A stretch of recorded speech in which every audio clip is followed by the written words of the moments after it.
are tired of women. That's no good.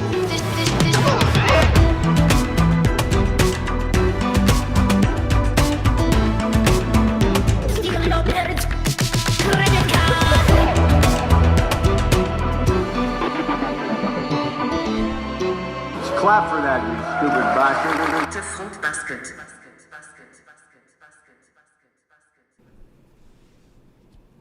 Hi. Hey, Queen. You've done it again. Girl, you have done it again. You got COVID. It's just me again. What? Why'd the camera switch off? I think it's just having a moment. That's so silly. Yeah, I found out that I was having this problem when I would switch to Windows to game because I'm a gamer. A gamer boy. Like for some reason, when the eCam thing is connected, it like interferes with the Bluetooth or like the. That's weird. Yeah. So I unplug it and then it gets all wonky. And then like this power strip thing I have, or like rather USB port thingamajig, it's some of the ports are a little temperamental. Yeah. So I don't know. Probably need to use some canned air. They match the ones in our house, though. All of our outlets are a little bit loose. Yeah. It's The one by the water, I knocked it out today. I was like, oh, fuck, what did I just do? yeah. You know, we have to struggle a little bit because what's life without pain? It's like... The opposite of tickling is pain. The opposite of tickle is pain, and I will go to my grave saying that. Yeah. So we got COVID. A breakthrough case. A breakthrough case. I'll be vague about where we got it, but we got it from somebody very high up in a health department from a pretty prestigious school in California. And look, it's important to know, like, whenever these kinds of things happen, you know, people go, what were you doing that was irresponsible, right? Like, were you traveling? Were you doing this, doing that? Like, these high probability of getting it from the general public sort of situations. And I think I've said it before. I'm kind of a hermit, so I don't really go out. And in fact, like after we had 3 different social events, so Friday, Saturday, and Sunday. Sunday being Halloween. Yeah. And I told Sean on that Sunday night, or I think even before the Sunday event, that I do not want to see people for 2 weeks. Oh, yeah. That is so funny. I was thinking about that, too. You cursed yourself. I think I might have. Yeah. And so you said, I don't want to see people for 2 weeks. And God, she looked down at us and she said, bet. Yeah. Sent by Jesus, I was licking every doorknob in the house. Yeah, I went to the aquarium and I was sucking on the glass. That's how I got it. Yeah. So making out with what's the like minks, the ones be cold because of coronavirus. Yeah. Just kissing them. We had to cull them. That is such a brutal, inhumane way of saying we committed Mass genocide extinction. on the mink. Yeah. So, you know, it was interesting. So, fortunately, you know, the people that we got it from, well, because I did have like a few days of guilt whether or not like I had maybe brought it to their house, you know what I mean? But then nobody at the 2 events we went to before got it. Yeah. So it was definitely from here. And plus, like, the person that I got it from I think already had it that night because he just said he was tired, but then he tested and then warned us that, you know, look, I tested positive for this, so it's possible you guys do too. And it was bizarre because it was Monday at about like 4 p.m. I was on the computer here, and then like I already kind of just felt like chest tightness. Like I was trying to explain what it feels like to people. It's like if you go into a this whole thing kind of came in stages. So the first thing I felt was if you go into a sauna and it's super duper hot and you breathe in and it kind of makes you cough. It was like, but only like at the top of your lungs. Yeah. And I was like, this doesn't feel good. And then the Tuesday after that, I was like, I have a cold. It kind of just felt like a cold. It didn't feel like that big of a deal. But I'm like, the coincidence is too high on this. Yeah. We had the luxury of having a bunch of at-home tests. I tested negative that day. Then the Wednesday afterwards, I tested positive. You said you just had a tickle in your throat up until that Wednesday. Then that Wednesday, Thursday, Friday, I was really sick. And I didn't start testing positive, I think, until like Friday. Or something like that. So, but yeah, it was, look, like we did everything right. We got vaccinated. We I haven't been to a huge gathering other than like the night market we went to, and there was one other thing. Yeah, right. Like we did too. Well, then I went to that Van Morrison concert. Oh yeah, and like outside though. Yeah, both of those things were outside. And so I mean, I guess there is something to it being indoors, which we knew that, obviously, but at the same time, it's like we were. This is the part that is really the scandal to me. So we both got the vaccine. We told you all about that. 2 doses of ye old Pfizer, and I got really sick the second day. So like for about like a day and a half. From the vaccine. Yes. Yeah, the second dose. Yeah, you were totally fine. Yeah. And our COVID kind of played out similarly, which is interesting, just in terms of like severity. But, look, so we're less than 5 months out from getting it, and we know people that didn't get the vaccine that got COVID, and our level of illness was completely comparable. Exactly the same. So I think the scandal is it just doesn't work. It just doesn't work. It didn't work, doesn't work. These breakthrough cases, like I was thinking about this because I had a lot of time to think during all this. And at home. What they say is, okay, well, if you get the vaccine, your likelihood of serious illness or hospitalization is lower. Well, I don't really think it did that. And I think it's a very convenient way of explaining what they don't have an answer to, which is also why people like myself get really sick when we get the vaccine. And then they tell us, oh, well, you just have such a robust immune system. So people can just sort of rest easy with this lie, right? Is that like, if you get the vaccine, you won't end up in the hospital. If you get the vaccine, makes you sick, you're just so strong and powerful. That's why you got super sick. So it's just these sort of lies they tell the public to placate them over this. Yeah. The bright side of all this is that, the long-term bright side is that now I don't have to at least think about this for a minimum of 3 months, Yeah, getting COVID is not. And so getting COVID again is not going to happen. Basically through the winter where cases will go up and blah, blah, blah. Like, I don't really have to think about it. And also, I mean, just conventional wisdom would dictate that if we got it again, it would not be as severe. But there was one night in particular that, like, we don't have a thermometer here, but like my fever was so high that I was like rambling to myself, like hallucinating and rambling to myself. The cough never got bad. It's omnipresent. Like, it won't go away. But yeah, like even you woke up and heard me like rambling. It was a little concerning. But like I talk in my sleep all the time, so I was like, oh, maybe I'm just catching him like in a moment that he's actually doing it, and it's not me this time. No, but I was like aware that I was doing it. It's like I was kind of like fading in and out of relative consciousness, and then like I would be having like a dream type state, and then I would finish the sentence that I was saying, but I couldn't really stop myself from doing it. It was really strange. And so like I didn't say anything to you at the time, but like if that had continued into the next day, I would have probably asked you to take me to the hospital. Like, and so, and then, like it was a combination for me of just being absolutely drenched in sweat and cold and shivering and just bad.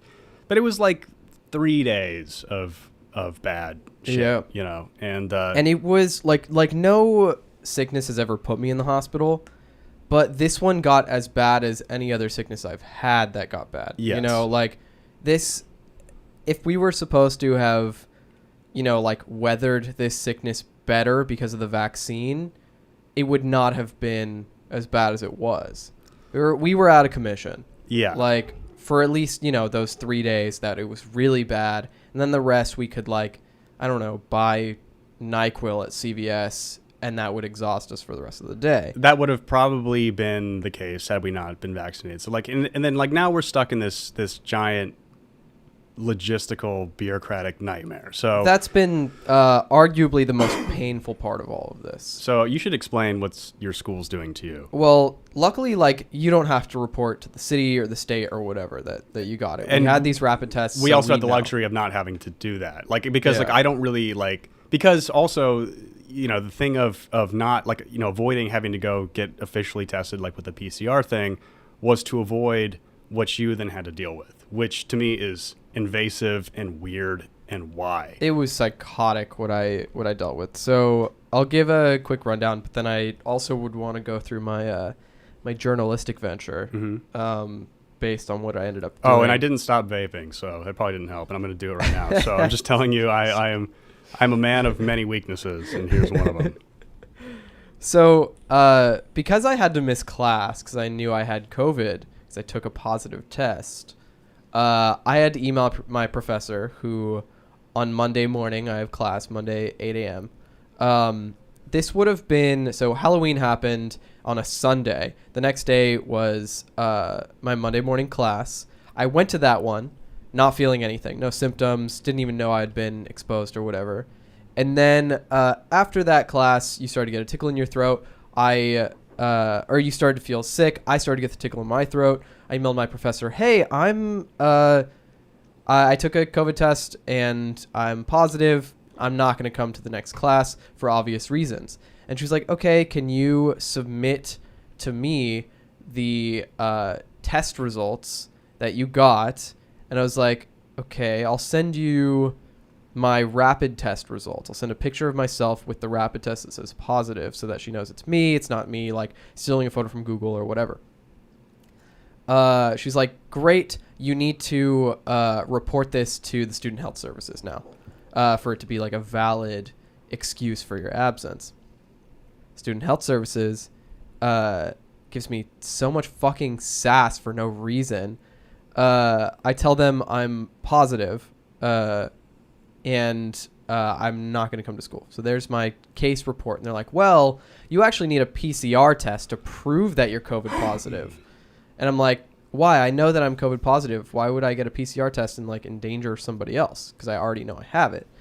And they're like, well, we just need it. And I'm like, okay, where do I do that? And they're like, come to campus and get a PCR test so that you can test positive. And I'm like, wait, so you're telling me to knowingly come to campus with COVID so that I can get a PCR test and know the result that I already know in 2 days?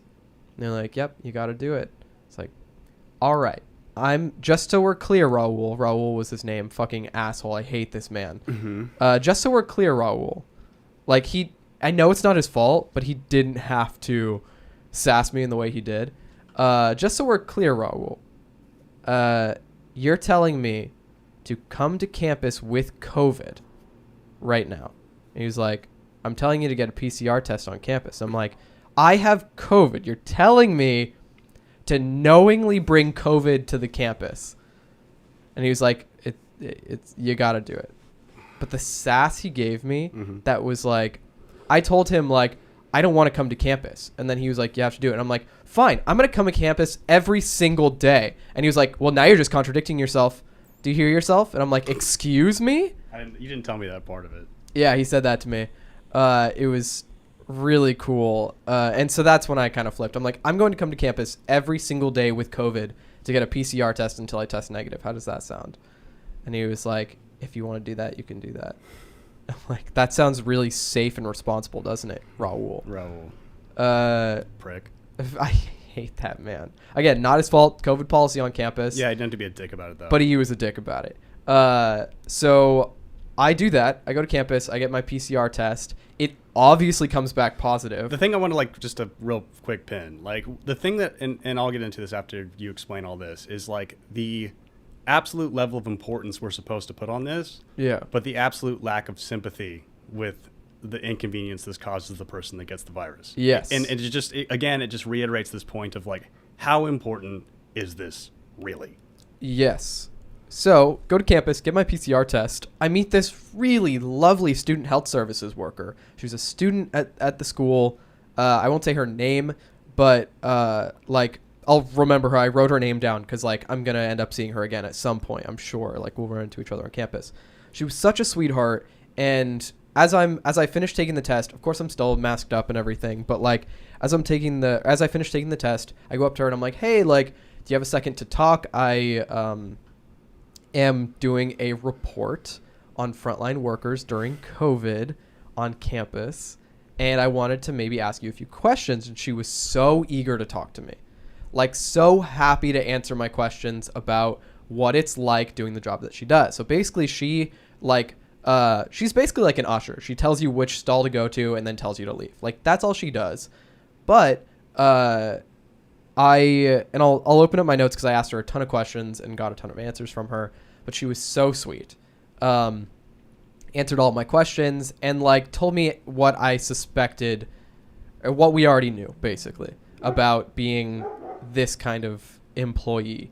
But anyways, as I'm leaving, I get a call from the nurse manager of Student Health Services, and she was like, "Hey, Raul passed your number to me, and he said you had some complaints." And I'm like, "Oh, I certainly do."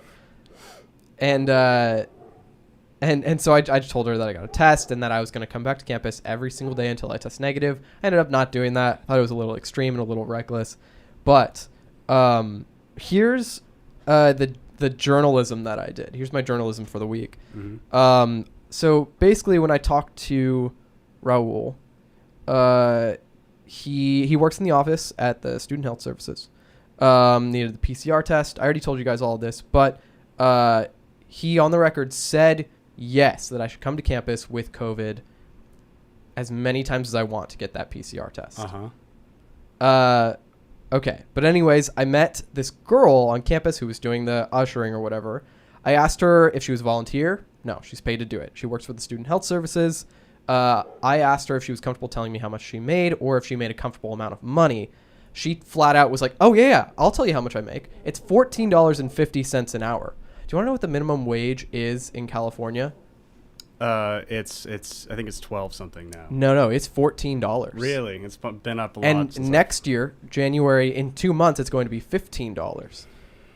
It goes up like 50 cents a year until it reaches 15. Okay. She makes 50 cents above minimum wage, and when the new year rolls around, she's going to be making minimum wage. Probably below minimum wage for a little while until they sort it out. To theoretically, like, I'm not going to, like, just to theoretically inconvenience herself in this exact same way that we did. So $14.50 an hour is what she makes, doing work that is the most vulnerable to getting COVID. Yes. I asked her about paid leave and if she's gotten sick while doing this job. She hasn't, but a coworker of hers has. She's only been working this job since August. But her coworker had to call out sick from work for 2 full weeks. They were vaccinated 2 full weeks, which is against the CDC recommendation for isolating 10 days if you're fully vaccinated. 2 full weeks is if you're unvaccinated. But this Student Health Services worker, her coworker, had to call out sick for 2 weeks, as well as calling out sick from school for 2 weeks, because only students can work in the Student Health Services in the position that she's in, mm-hmm. or only students do. The 2 weeks that you have to take off from work are unpaid 2 weeks. So you don't make any money during the time that you are exposed to COVID. If you have a positive COVID test, you don't make any of the money that you were expecting to make, even if you only work 20 hours like she does. So unpaid, completely unpaid work. She hasn't had to call out sick, but she has to get a test every single time she has any symptom of COVID. That includes a headache. That includes any kind of shortness of breath.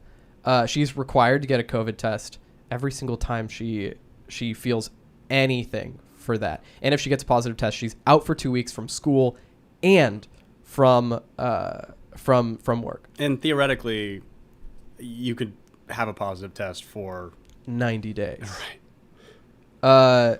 She also told me she is a medical sciences major, mm-hmm. which is basically like a pre-med major. Yes. She is a full-time student. She's a junior.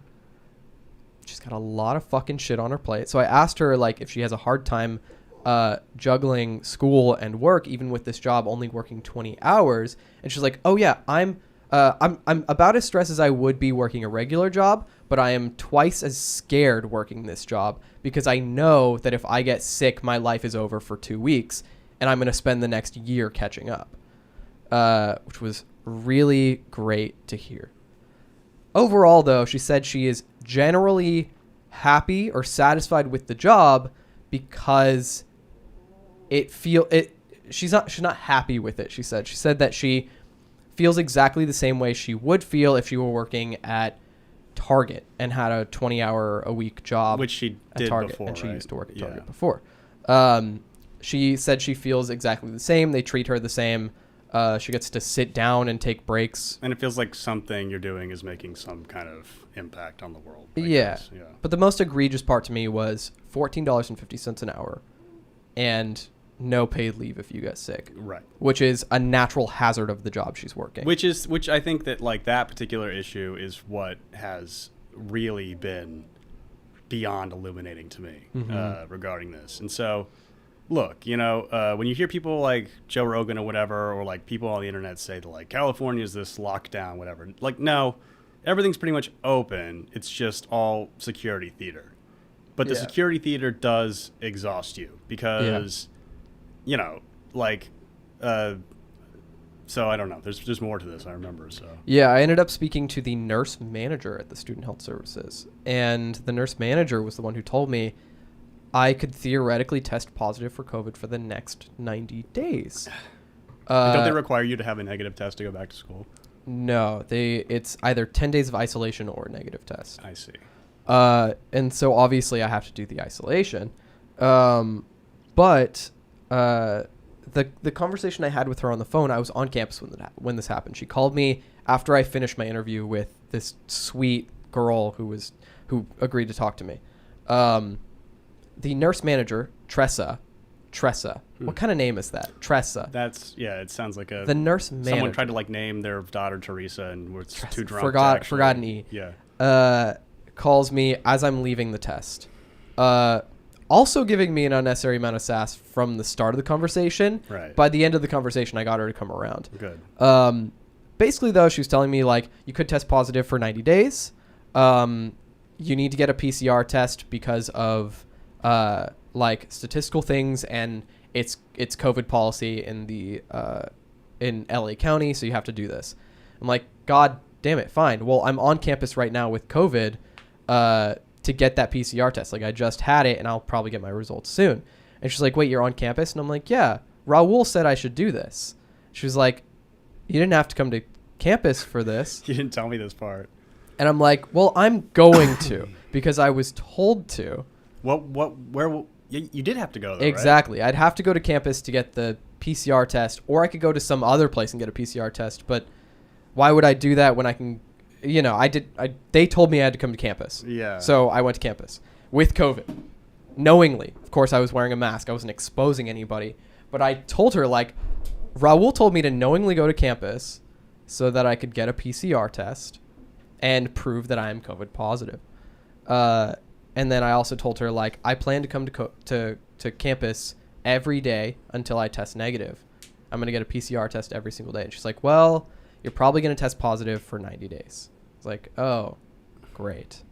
But in the end, I was telling her, like, really what this comes down to is I would much rather have not disclosed my COVID status to the school and just missed one class, come back the next week without having to deal with this bureaucratic bullshit. Isn't that something? And I told her, and she agreed with me. I said, the protocols you have in place for reporting COVID greatly incentivize students to keep their illness a secret. Yeah. And she said, I wholly agree. I would have much rather kept this shit a secret. Yeah, I know. Much rather. I would rather keep it a secret. And, students who live on campus don't have the option of isolating at home because they have to be in a dorm with their like classmate or whatever. Right. So they can't isolate, but they would keep their illness a secret and infect other people because they have no choice. Right. I mean, look, like, I had to miss class. I did not turn in a project that I worked for like 2 months on. You have the highest grade in the class. I have the highest grade in the class. My teacher's a bitch. She is. Like, she's one of the worst. And so this has been like super hard to deal with this entire time. She's just been making me jump through hoops and just like has no compassion. And so like I'm doing my litigation homework. Yeah, a podcast with two gay guys talking about being positive. Pause and pause. About testing positive. I really did my litigation homework. Like I read the 19-page COVID handbook from my school and the 2-page faculty COVID protocol from my school. I'm glad you did that because that was also illuminating. And my absence needs to be excused. And it is still not excused even though I've provided the fucking test, the PCR test that I had to go to campus to get. I still have a 0 for my attendance on a day that I could not be there for an illness I could not control. There was also the compassion element I remember in yes, there as well. The final bullet point in the faculty COVID protocol PDF that I read from my school says student absences must be met with care and compassion. And I have felt none of that since I got COVID. From my school, none of my professors have cared except for one, the Armenian woman. My Armenian doctor who fucking teaches global sourcing for the fashion industry. She was cool? She's so cool. Yeah. She's always been cool. Yeah, no, she sounds cool. I hear you like talk, like hear you in her classes and stuff. So she has been like the only redeemable one. What did she say about it? You didn't tell me this. She said, I am so sorry you got COVID. Yeah. I understand if you don't want to participate in any discussions during the class today, although I'm not going to stop you if you do. And I was like, that's very sweet. Thank you. Blah, blah, blah, blah. But it was just such a fucking... different. Yes. That's actually kind of like the overarching point I wanted to bring up is like how interesting this experience was for both of us for so many different reasons that have way more to do with just human interaction than it does with actually getting sick.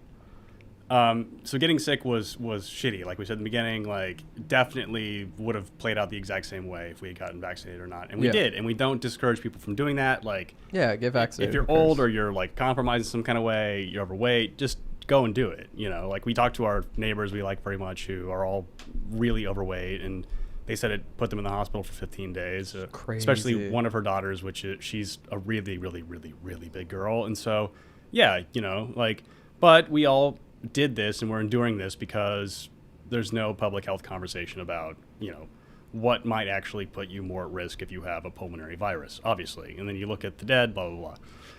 Whatever. There's no point like repeating that. So, but what I found interesting was, well, we can just, I don't even mind just saying it, the difference between our two families, right? Absolutely. Who are on totally opposite ends of the spectrum. Yeah. Right.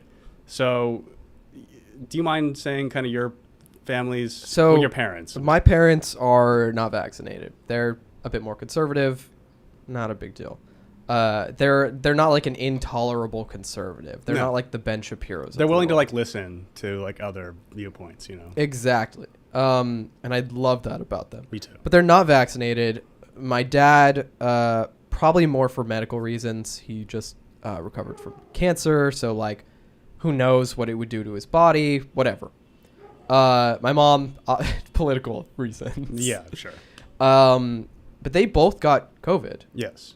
In the last few months. My mom was as sick as we were. Mm-hmm. My dad, I think my dad had it in the hospital. I think we've talked about this. And it's important to mention when he was in chemo. Yeah, well, it's important to mention that his mother, because your dad's like sort of a different example, which we'll talk about that in a moment. Yeah. But like, your mother is about twice my age. Sorry if you're listening to this. But it's true, and she, I think, actually was less sick than I was, you know, like in terms of duration, you know? In fact, my mom actually texted us while we were doing the podcast. I wonder if she's listening. I wonder. And then your dad, who, you know, would have been sort of the candidate the world would have said you probably should have gotten vaccinated, but I respect his choices, unlike a lot of people who are on the pro side, which we'll get into. Yeah. Did get kind of... there was like a scary few days. Of course, yeah. So he thought he had gotten it recently after my mom had gotten it. So like a month ago or so. And he ended up just getting pneumonia. I think he did. Well, he did have COVID, but then it like got better. But then something came back. The peculiar part about this that I've found to be the unusual element of this illness, and Dalreese brought it up with us, I think in one of the videos I posted, kind of the update videos, of just this mucus is like particularly viscous. I've not really, like, it just doesn't clear in the same way. Like my head's still all plugged up. I don't think my left ear is going to be normal for quite a while. I'm left with like sort of coughing in the morning and then just general head congestion where it feels like my brain's floating in more liquid than normal. It's weird because when I was first getting really sick, the mucus was pouring out of my nose like water, like as thin as water, if not thinner. And then it started to become like way viscous, like very, like very thick. Yeah, and it would not come out. Gross, but like it was strange how stark the difference was. The thing that was weird about it for me was like on the days that I was starting to get better, but I still had like a fever, was my nose has never been particularly plugged, but my eustachian tubes, like my ears, have been like so plugged up and awful. But like, and there was one day I was like trying to clear it, and then it created this like horrible pain, like in like at 4 a.m. that like kept me up like for the rest of the day until I could get like stuff to clear it out. And but even then it's still just like stuck at 60%, you know, not even. It's probably like it's still all fucked up. And so point of all that is it makes sense that like this would, if you weren't really if you didn't have the capacity to clear it out of your lungs with like normal coughing, it would accelerate into like a chest infection like pneumonia, which is like what happened to your dad. So we were talking about family differences, and like my parents, when we got sick and told them after a few days, they were jumping through hoops to like see how we were, give us things to help us get better, vitamins, what is it? Not a breathalyzer, a humidifier, nebulizer. Yeah, with stuff that actually does make sense, like this chair's so squeaky. Albuterol, which is like what one takes like for asthma. It just sort of like makes your bronchial tube sort of like widen.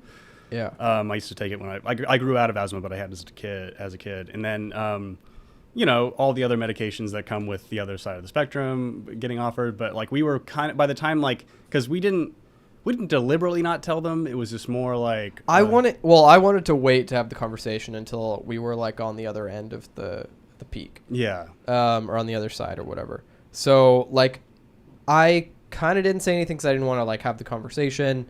And like like I didn't want them to insist to come here, make us food or whatever. Like I don't need any of that. Just want to get better.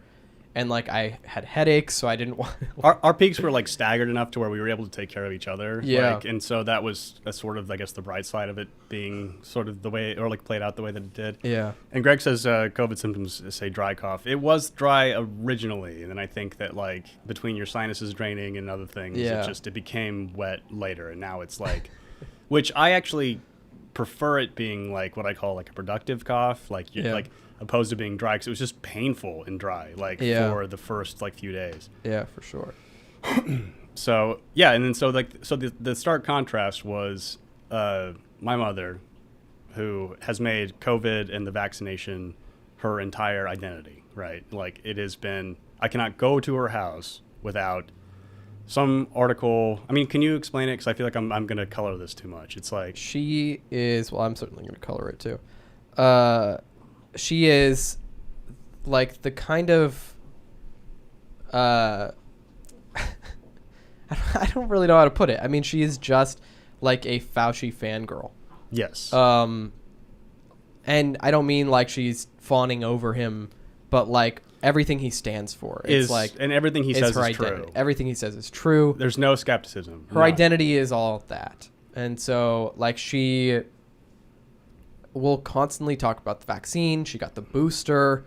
She had to like tell. She wears her mask outside. She's that kind of person. Yes, and I do believe sincerely that she's really scared of it. I think that is true. On the other hand, I think an element of it as well for her is, you know, a lot of people that are listening to this have mothers, that don't have kids in the house anymore, and they take on these weird pet projects to sort of fill the empty nest. Yes. Right? And We've talked about this before. It's evangelical moms who lost their religiosity and became crystal moms. And then now it's science. Yeah. It's like, and it kind of can go both ways. Like crystal moms can either be anti-vax to a degree that is ludicrous, or pro-vax to a degree. Like they just kind of form their new religion. Yeah. And there needs to be some driving religion that they can identify with. And what's been really difficult for me with the pro side, and this isn't like, it's obviously a blanket statement. I can only speak anecdotally to people that are more intimately close to me than the average person, like my family, is that there's this lack of compassion about the fallout economically of all this that we're experiencing, and also the level of sickness that we did end up enduring, plus the logistical nightmares that we've both explained.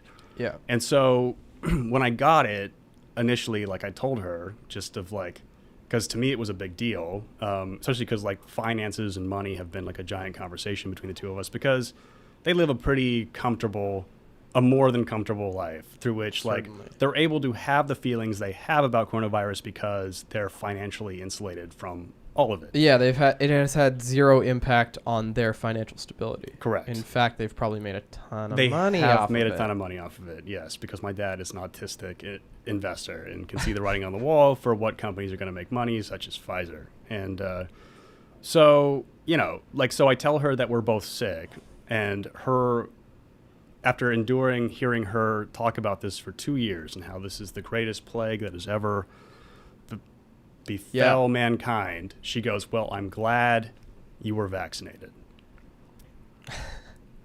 Gee, thanks, Mom. Thank you for that.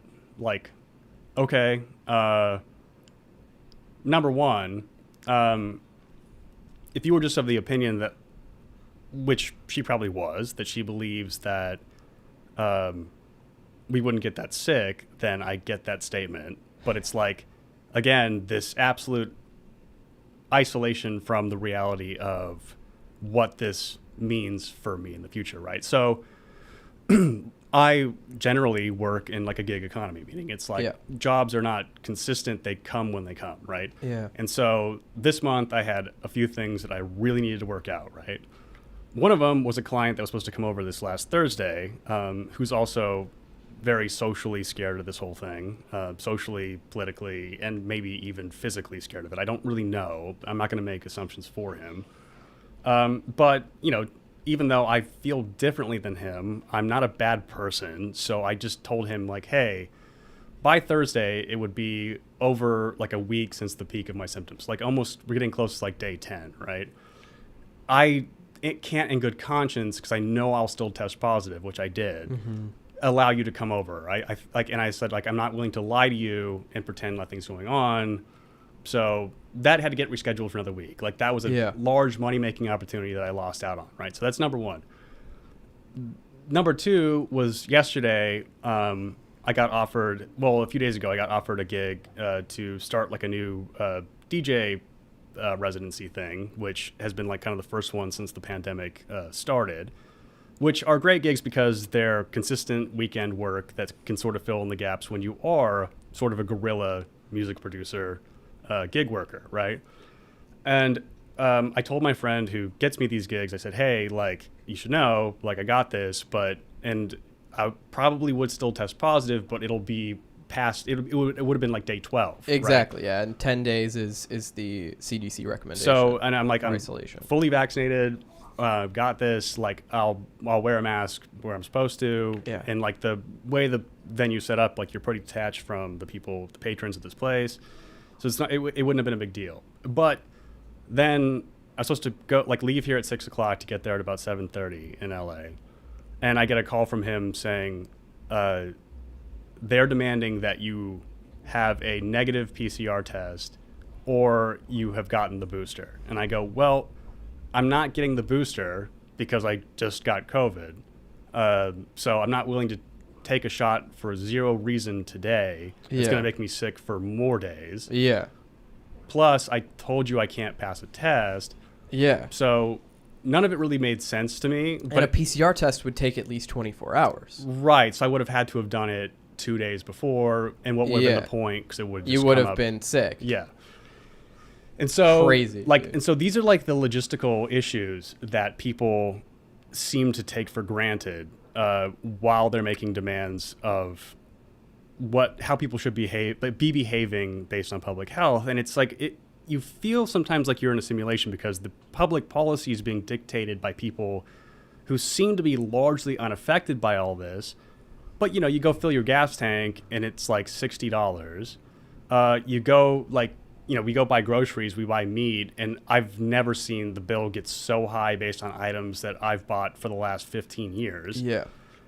And I go buy medications and my insurance doesn't cover. I mean, it's just like all these like beatings we're taking, but we're just told to sort of suck it up for the greater good. And I'm like, well, then what is the greater good? Is the greater good not us? Like, Right. I just don't understand. I'm so fucking confused. Like, I'm so confused. And so like, yeah, it's like, I know a lot of people have like created these wedges with their families over like their political opinions about COVID. But I mean, like, what's difficult with someone like my mother is I did all the things she wanted me to do. Like, I have not seen her happier than the day that Sean and I got the vaccine. She was literally giddy like a child. And that was weird to me, but I held my tongue, and just sort of go, okay, well, I'm just glad she's happy. And what was striking was in a moment of like me being like, hey, I need help right now. It was just like, well, good luck. Exactly. And then your parents who are on the like seem to be in the zeitgeist, the detestable political ideology, are the ones who are way more caring, way more interested in helping. And it just was offering all forms of support. And again, crazy. This is only like our anecdotal experience, but man, it was striking. Yeah, no kidding. And also too, I mean, like, your school is sort of the intelligentsia that created that whole system based on like what my mother believes in. And I was like trying to explain to her, like, we are suffering because of what you choose to believe is true. And I'm telling you it isn't, and I'm your son. So yeah. But I don't know. I guess public health policy that makes zero sense, such as like a demand that we get the booster to work in public, even though we got COVID. And it was crazy too. Yesterday, like, there's an AP article I see it's like trying to downplay natural immunity compared to the booster. Crazy, And dude. it's like, again, like, our experience is obviously anecdotal. I need to keep repeating that. I'm not saying anyone shouldn't get the vaccine, any of these kinds of things. But we definitely got as sick as we would have if we didn't get it. There's no question. Like, I promise you guys, if I found an ounce of truth in the opposite direction, I would be totally honest with you. Right. But that was not the case. And so this thing provided 5 months of protection. And it's important to remember, on June 15th, we were told that this was, well, it's not a vaccine. It isn't. Yeah. Like, I mean, and I think that they're now unwilling to rectify the mistakes they've made and the lies they've told, and how this issue became so radically political that there's no willingness for people to back down on how they feel about it. And so, meanwhile, we're just like caught in the middle of this bureaucratic nightmare, with kind of no answers or way out. Nothing. Yeah. Needless to say, it has been a nightmare, but the worst part has been the interactions with other people Yes. regarding this whole thing. So, Ugh. wild experience. I don't know. Yeah. I'm relieved to have gotten it and not died, but I'm relieved to have gotten it because now we're not going to get it for a while. I mean, and like, hey, look, like, if the tough part is I'm not giving like an opinion on like what anybody else should do. I never really have, during all this, like, which is like what I think is also the wild thing about this is, I do like that we have a record of us talking about this so much, like since it all started, in terms of like we have never ever told you all what to do. Like again, I don't know. I mean, like if there was like enthusiasm about the vaccine, is because I assumed that okay, well this means it's over, you know. But and I know, like, you know, a lot of you live in different states, like where they're not doing this kind of shit. California is particularly odd, especially LA County, because you go to Orange County, it's like it doesn't exist, right? You know, so God, yeah, I don't know, very very strange. Tom says, Jordan, your mom sounds like a couple of my sisters, love them to death, but they drive me batshit crazy with these issues. Yeah, it's really difficult, and I mean, Sean can tell you guys, like, I have been so fucking patient with her for so long. And at this point, it's like enough patience. I totally get it. I just can't do it anymore. Valerie says, the funny thing is your body breaks down the mRNA vaccine so rapidly that most people who were vaxxed are technically not. They think they are somewhat protected. Even the guy that created it is saying that it's impossible to vaccinate your way out of the pandemic. Yeah, one of them did. Yeah, it was like a handful of people. And like, look, I mean, really, I mean, what is bizarre is that we should really be focusing now not on vaccines but on worst case scenario treatments, which the Merck pill and the Pfizer pill seems to kind of be the answer. Yeah. So like, yeah, exactly. We're not going to because like that was sort of the thing I realized too during all this is like this illusion that we all have that we're not all going to get it. Mm-hmm. Like, even I didn't consider that. I'm like, oh yeah, no, we're just all going to get it. Like the fact that we got it in the scenario that we got it, yeah, no, everyone's going to get this. Like, there's no way around this. It's an insane notion to think that like you just won't get it, and so. Yeah, and here we are. So, speaking of this shit, it's the Joe Rogan thing's relevant. Oh, so, the Joe Rogan thing. SNL did a thing. I don't think they're constantly doing unimpressive things. It's just I just don't know what, who this is for. I used to love SNL. Yeah, it makes me so sad. I don't know. We'll just play it. Well,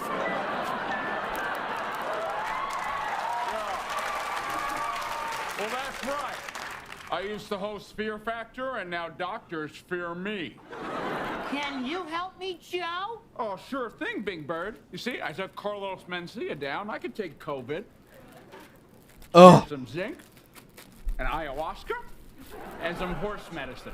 Well, why would a bird take horse medicine? I'm a human, and I took horse medicine. And I'm speaking of things that are horse-like. Today's two sponsors are the letters S and D, as in I can S my own D.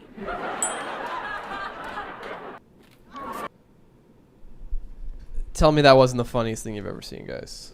I don't get it. Like, I mean, so. Just kill me. It sucks. This isn't even like a statement on the ivermectin thing. It's like, who cares, really? Like, that's honestly like a giant who gives a shit to me. But the more you do this, the more you just inflame him to have he has a way bigger audience than you could ever dream of having. He's going to keep talking shit about it and keep doubling down on this particular thing because you guys keep doubling down. And I don't know why. Like, what is the big deal? Like, the drug is safe. I don't think it does anything for COVID, but like, who cares people take it? Like, what is the big fucking deal here? I really don't understand. Right. And so the drug has won Nobel Prizes. Right. And yeah, and and the tough part is that like conservatives are so bad at like messaging how ridiculous this is. Of just like, because really what they should be doing is what I'm doing right now. I'm just confused. I'm like what is this really about for you guys? Yeah. Can someone tell me, like, for like CNN, Don Lemon, this? It's like why are you so butt mad about this? Like, what is the big issue here? Right. Because like the people who didn't get vaccinated that think ivermectin is going to be sort of the cure-all. You're not convincing them to do anything. You're just sort of shaming them to get even further away from what your objective is, I guess, to get people vaccinated. I don't know. And so, like, I don't get what the fuck this is. Did you see Shuon Head's reply to this? Yeah, she just said, "This is please really be funny" good. or something. Yeah. Please become funny. And she ratioed them. Yeah. She has 16,000 likes on that, and the SNL video only has like 6,000. It's bizarre. She ratioed SNL. It's so bizarre. Please become funny. Anyway, we'll get to this. It's a hard shift. So we all remember January 6th. Yes. Do we have that sound drop? Oh, this one? Yeah, I got it. Donald John Trump incited the erection. So that's Chuck Schumer. We all remember Chuck Schumer doing that. So yeah, you know, like, so basically, I mean, as we all been knew, this January 6th thing fell apart, and you know, Adam Schiff was the loudest talking Q-tip on the planet. So this interview he did on The Voice is about The View. Oh, The View. I mean, whatever. You know, it's all a bunch of loud talking or horrible. I don't singing. watch either show, so of Yeah. course I'm gonna mix them up. So what I The found View. what I found odd He is did that it on. It's one on the Mueller report, isn't it? Well, it is. Well, mostly because the Mueller report Steele was dossier, excuse me. the Mueller report happened. Like the whole Mueller investigation happened based on the Steele dossier, and now a bunch of the people involved in creating the Steele dossier, giving that information, are now being arrested, and basically Clinton's camp was directly funding this whole thing, and you know, stuff we like already knew, and so like, you know, we said it forever. So like now finally this asshat has to be held accountable. What I did find interesting was, and we said it years ago probably at this point, like the most peculiar thing about Adam Schiff being the most in front of the camera personality regarding the Russia scandal, alleged scandal, is that his biggest donors are like ABC and Disney, and then now he's on an ABC show getting grilled by Republicans. So like, funny. So my theory is like not that, because everyone's just like, this is a slam dunk on him, which it is, but I honestly think that he went on this show to sort of rehab his image based on this being so salaciously scandalous, and just couldn't do it. And I think this lady was actually pissed. She's some Republican woman. I don't know. Yeah, he's so completely incapable of redeeming himself. So I want to ask you about something that's in the news a lot right now. You've been really prolific over the past few years being the head of the Intel Committee, and you defended, promoted, you even read into the congressional record the Steele dossier. And we know last week the main source of the dossier was indicted by the FBI for lying about most of the key claims in that dossier. Do you have any reflections on your role in promoting this to the American people? Well, first of all, whoever lied to the FBI or lied to Christopher Steele should be prosecuted, and they are. And unlike in the Trump administration, if they're convicted, they should go to jail, not be pardoned. So Donald Trump pardoned Roger Stone for lying. He pardoned Michael Flynn for lying. If people lied to the FBI, they should go to jail. But at the beginning of the Russia investigation, I said that any allegations should be investigated. We couldn't have known, for example, people were lying to Christopher Steele. So it was proper to investigate them. And let's not forget what we learned in that investigation. We learned that the Trump campaign chairman, Paul Manafort, was giving internal polling data, campaign polling data, to Russian intelligence while Russian intelligence was helping the Trump campaign. And to be clear, he was fired halfway through the campaign. Well, he may have been fired, but the effort to get Russian help continued, and even beyond the effort to get Russian help, but you the made president help also spread Russian sought to get... disinformation yourself for years by promoting this. I think that's what Republicans and what people who entrusted you as the Intel Committee chair are so confused about your culpability in all of this. Well, I completely disagree with your premise. It's one thing to say allegations should be investigated, and they were. It's another to say that we should have foreseen in advance that some people were lying to Christopher Steele, which is impossible, of course, to do. But let's not use that as a smokescreen to somehow shield Donald Trump's culpability for inviting Russia to help him in the election, which they did, for trying to coerce Ukraine into helping him in the next election, which he did, into inciting an insurrection, which he did. None of that is under. So why do you think He did it. He said the word. Why do they keep doing? Why does that keep happening?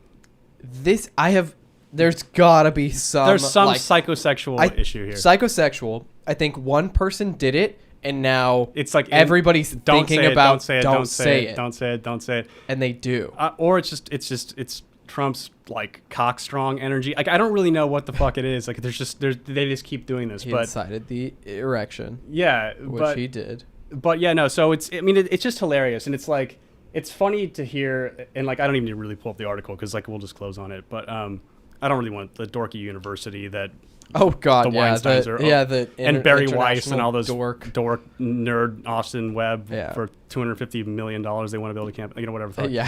Who cares? But the thing about like the title of this, I do need to like bring it up. So like feds everywhere.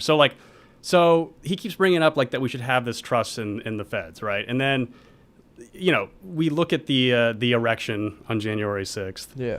And there were just feds everywhere. Particularly that one guy that I think Breaking Points was pointing out that we're going to the Capitol tomorrow. It's this direction, the northeast. Direction. Go this way, and he's just all over the place, Crazy. and everyone's just like, "You're a Fed, dude." They literally called him out. Everybody started chanting, "Fed, Fed, Fed." And then it's like, okay, who's the biggest boogeyman in all this? It's the Proud Boys, right? Well, Enrico Ontario is a Fed informant, so that's big face Fed number 2.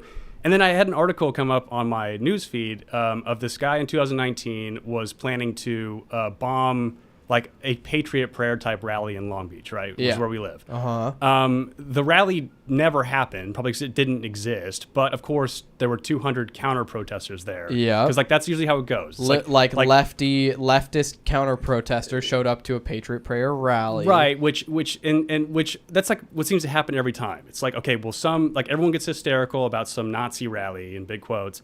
And then the rally doesn't even happen, or there's like 3 people there, and the amount of counter protesting is way outnumbers them. And so it's always that question of like, okay, well, how serious is this Nazi problem? I would really like to know. So, but this kid was planning to bring a bomb to the Patriot Prayer rally. Yes. Well, okay. So that's what's hilarious about it. So he was posting about how he wanted to bomb one of Donald Trump's events on Facebook, I guess. Yeah. And then this got escalated by a fucking Fed on Facebook who like the kid's like, I don't know how to build a bomb, right? And the guy goes, oh, well, I can give you all the materials you need for an IED, but you need to go buy some supplies for me. So they now charge this kid without a trial for buying thousands of nails for an IED that he wouldn't have been able to build, and this wouldn't even have been escalated into anything had it not been a Fed that created this whole thing in the first place. So then they can write this article that was supposed to make it look like they're doing their job, opposed to what they always do, which is create these crises in the first place. Yes. And it was just, they're just, these Feds are, and so to hear, Q-tip douche here talk about Feds and what they should have been doing, and it's like, okay, well, if you really believe that, he said that there's no possible way that we could have known we were being lied to. It's like, how? If you really are this omniscient, all-knowing, clandestine force that's supposed to protect Americans from terror, you're not very good at your job. Clearly. You just seem to infiltrate and escalate things into something they wouldn't have been in the first place. And it does seem like a divide and conquer kind of thing. And so it was just hilarious. And of course, what would have happened... Yeah, the Gretchen Whitmer thing, too. Feds everywhere. What would have happened is the kid would have brought a bomb to the protest, which ended up just being a counter-protest full of leftist groups. And bombed them. He would have bombed leftists, and it would have become crazy right-wing terrorists. Kills for Trump, because Trump incited another erection here. Trump... Yeah. Bad man. To sow more seeds of divide so that we can get another alt-right terrorist bombing leftists. Correct. Because of some political and ideology. You know that if that ended up being the case, they would have never have told the other side of the story, which is that he was not even there to bomb those kinds of people. Exactly. And that's what's so funny. And the Gretchen Whitmer thing is a perfect example, where they kept framing it as if it was Trump's rhetoric that caused that kidnapping plot to happen. Meanwhile, it was totally a Fed incubated. It was all operation. Feds. Yeah, all Feds. So it's just hilarious, and I don't really have a point. It just was just fascinating to me. Yeah. So truly. Anyway, I'm pretty pooped. Yeah, I know. We're still recovering from everything. So brain fog and a little bit of a cough. Yeah, I'm just tired. I mean, I got up at 1 today. Just ugh. Yeah, I'm pretty tired too. All right. Well, we love you all. Love you guys. There was one last thing I wanted to say, which is I had fun today, so I'm not as doomery as I was when I talked to you about it last, Sean. But I don't really know what this YouTube removing the dislike button thing is. I don't really see it being implemented site-wide. I kind of mentioned that yesterday on the video that I posted. but it does sort of seem like this just like harbinger of sort of the end of like any smaller thing trying to grow. And so if this, I'm wondering if the backlash is going to be strong enough to where they don't implement it site-wide, but we'll see. But it does seem to be like that kind of furthering evidence that YouTube just wants to be a online platform for major networks. Yeah. And then the people who built the platform are the ones who are just going to sort of be fucked by this. So, you know, like if you guys have suggestions of like where we go from here is kind of what I would like to know. So post those if you got them. But that's, yeah, I mean, we do Twitch anyway, so it's not really an inconvenience for us to do it here. It's just like, but I don't know. I think also like the stuff we talk about is mostly going to get us flagged and clandestinely brought down. Sure. It has before. I've noticed can, strange trends. If YouTube can hide likes and dislikes on a video, then what's going to stop them from artificially inflating or deflating the like ratio on a video so that it gets pushed to the top? What's going to stop companies from buying invisible likes for their videos to bring them to the top trending page? What's going to stop companies from buying dislikes for videos to, you know, it's like, I mean, like imagine that Kamala Harris video where she's talking to those kids about the space program. Like the dislike ratio is insane on that video.